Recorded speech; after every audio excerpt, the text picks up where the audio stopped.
Ever wondered what to do with leftover corned beef? Ponder no more. We're about to embark on a culinary journey where we transform the ordinary into the extraordinary. The magic of leftovers is all about creativity and resourcefulness. It's about taking those bits and pieces from yesterday's meal and giving them a new lease on life.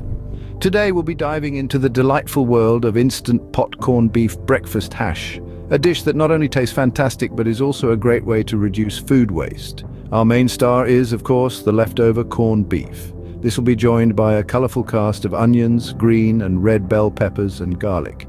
To add an extra layer of flavor, we'll be using dried sage and thyme, and for a little crunch, optional celery seeds. And let's not forget about the hearty yellow potatoes and the rich chicken broth that will bring everything together in a symphony of flavors. So are you ready to turn your leftover corned beef into a delightful breakfast dish? Here's how.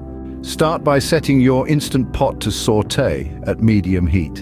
In the world of cooking, heat is the catalyst that brings all the flavors together, and medium heat here is just the right temperature. First things first, let's melt 3 tablespoons of butter.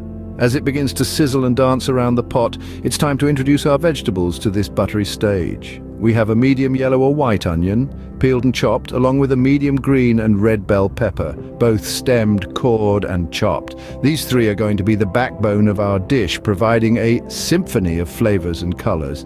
Cook these, stirring occasionally until they soften. This will take about 4 minutes. Patience is key here, as we want our vegetables to fully unlock their potential. Next, we add a pound of leftover corned beef, cut into small chunks.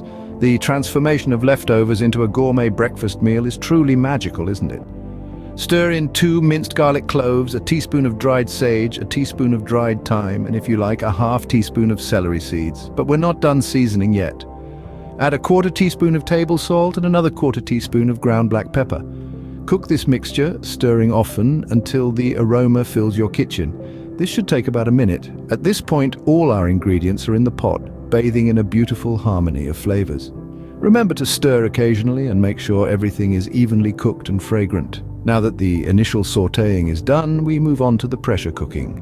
But that, my friends, is a story for the next scene.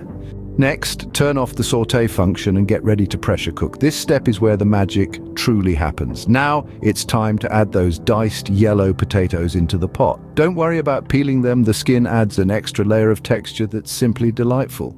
Following the potatoes, pour in a cup of chicken broth. This will not only provide the necessary liquid for pressure cooking, but also enrich the flavor of our hash. Once everything is in, it's time to lock the lid onto the cooker. Make sure it's secured properly. We wouldn't want any of that delicious flavor escaping now, would we? Now, with the lid in place, close the pressure valve. This is crucial as it seals in the pressure, which is what makes the Instant Pot so effective. Set the machine to cook on high pressure for 12 minutes. This precise timing ensures that the potatoes are cooked to perfection, soft, yet retaining a bit of bite. If your machine requires it, don't forget to press start. Now comes the exciting part, the release of pressure. Once the 12 minutes are up, use the quick release method to bring the pot's pressure back to normal. This is a safer and faster way to reduce the pressure in the pot, ensuring that our hash doesn't overcook. Once the pressure is back to normal, unlatch the lid and stir well. We're almost there. Finally, it's time to turn this mixture into the perfect hash. We kick off by setting the pot to sauté at medium heat again. As the heat rises, we bring our scrumptious concoction to a simmer, stirring often to ensure an even cook. As the liquid boils off, our hash starts to take on that irresistible golden brown hue. But remember, it's important to remove the hot insert from the machine to halt the cooking process just at the right moment. And there you have it, your very own instant pot corned beef breakfast hash. Enjoy your breakfast with a twist, and remember, leftovers are never boring if you know what to do with them.